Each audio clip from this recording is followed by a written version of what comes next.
दोस्तों ध्यान से देखिए इस चेहरे को, एकदम आंखों में बसा लीजिए ये चेहरे को। कौन है ये?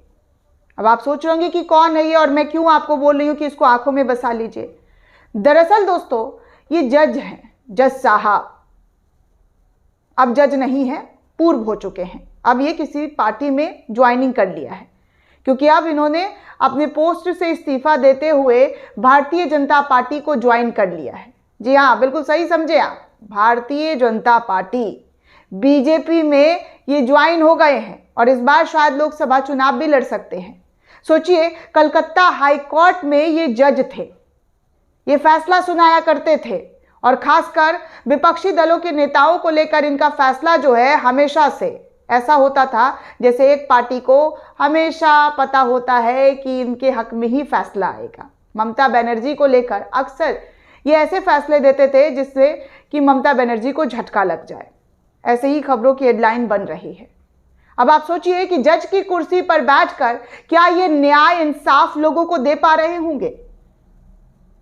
क्या उन लोगों के साथ न्याय कर पा रहे होंगे जो लोग इनकी अदालत में जा रहे होंगे? क्योंकि इनकी राजनीतिक जो विचारधारा रही है वो बीजेपी से मिलती जुलती रही है और इसने इसलिए जो है अपनी सीट से, अपने पार्टी से, मतलब अपने पोस्ट से रिजाइन दिया है। क्यों? क्योंकि उनको भाजपा में शामिल होना है। सबसे पहले मैं आपको इनको लेकर खबर सुनाती हूँ कि कैसे इस जज साहब को लेकर खबर सामने आ रही है कि अब ये बीजेपी के हो गए, बीजेपी में शामिल हो गए। कोलकाता पश्चिम बंगाल कलकत्ता उच्च न्यायालय के पूर्व न्यायाधीश न्यायमूर्ति अभिजीत गंगोपाध्याय, राज्य भाजपा सुकांत मजूमदार, नेता प्रतिपक्ष शुभेंदु अधिकारी और अन्य की उपस्थिति में भाजपा में शामिल होते हुए भाजपा का झंडा पहनते हुए नजर आ रहे हैं। ये बीजेपी के हो गए हैं। सोचिए, ऐसे जज न्यायपालिका में रहकर किन लोगों को इंसाफ दे रहे होंगे, किन लोगों के साथ भला कर रहे होंगे, किस पार्टी के लिए भला कर रहे होंगे, अब आप अच्छे से समझ सकते हैं। ऐसे न्यायपालिका पर जजों का जो है, ऐसे जजों का कब्जा है। ये तो एक नज़र आ गए और ना जाने कितने हो सकते हैं। सवाल है ये, बहुत सारे हो सकते हैं या नहीं भी हो सकते हैं, लेकिन ऐसे जज कुर्सी पर बैठकर कितने लोगों के साथ इंसाफ कर सकते हैं, कितने लोगों का इंसाफ किया होगा। खासकर जब बीजेपी के खिलाफ कोई केस आता होगा या बीजेपी को लेकर कोई याचिका दाखिल होती होगी तो इनका फैसला कैसा होता होगा।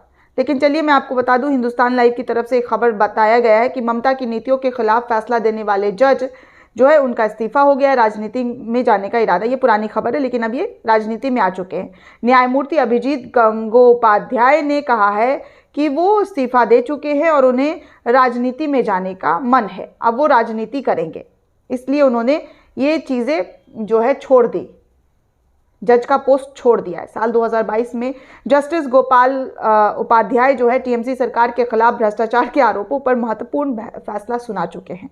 बंगाल के स्कूलों में नौकरी का मुद्दा भी इनमें से एक था। उन्होंने पश्चिम बंगाल में सत्ताधारी पार्टी टीएमसी के खिलाफ करीब 14 मामले में केंद्रीय एजेंसियों को जांच के आदेश भी दिए हैं। ये सब कुछ ये जज साहब कर चुके हैं। जस्टिस गोपाल उपाध्याय का कहना है कि वो वाम दलों से लेकर भाजपा या कांग्रेस किसी भी पार्टी को ज्वाइन कर सकते हैं, लेकिन अब वो बीजेपी में गए हैं क्योंकि उन्होंने कई बार बीजेपी को लेकर जो ऐसे फैसले दिए हैं जिसमें बीजेपी को फायदा हुआ है। तो ये सब कुछ इनको लेकर खबर निकलकर सामने आ रही है। हालांकि टीएमसी की तरफ से तल्ख टिप्पणियां की गई है। टीएमसी ने कहा है कि जस्टिस गंगोपाध्याय ने टीएमसी के ऊपर जो है किस तरीके से कई बार तल्ख टिप्पणियां जो है करते हुए नजर आए। उन्होंने सत्ताधारी पार्टी का शुक्रिया भी अदा किया है जिसके चलते उन्हें ये फैसला लेने में आसानी रही है।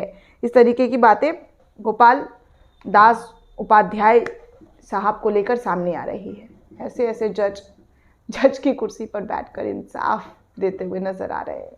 सपोज कीजिए कितना बेहतरीन इंसाफ दे रहे होंगे, लोगों के साथ कितना अच्छा न्याय कर रहे होंगे।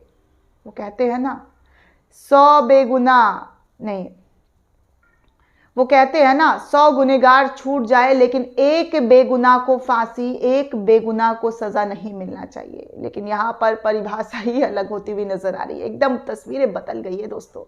कैसे सत्ता का लोभ, सत्ता का जो रुतबा हासिल करने के लिए जज भी अब पीछे नहीं हट रहे, जज भी धड़ाधड़ पार्टी ज्वाइन कर रहे हैं। दोस्तों इस पूरे रिपोर्ट को लेकर आप क्या सोचते हैं, आपकी क्या प्रतिक्रिया हमें कमेंट करके जरूर बताइएगा। साथ ही साथ चैनल को ज्यादा से ज्यादा लाइक, शेयर और सब्सक्राइब करना बिल्कुल भी ना भूलें।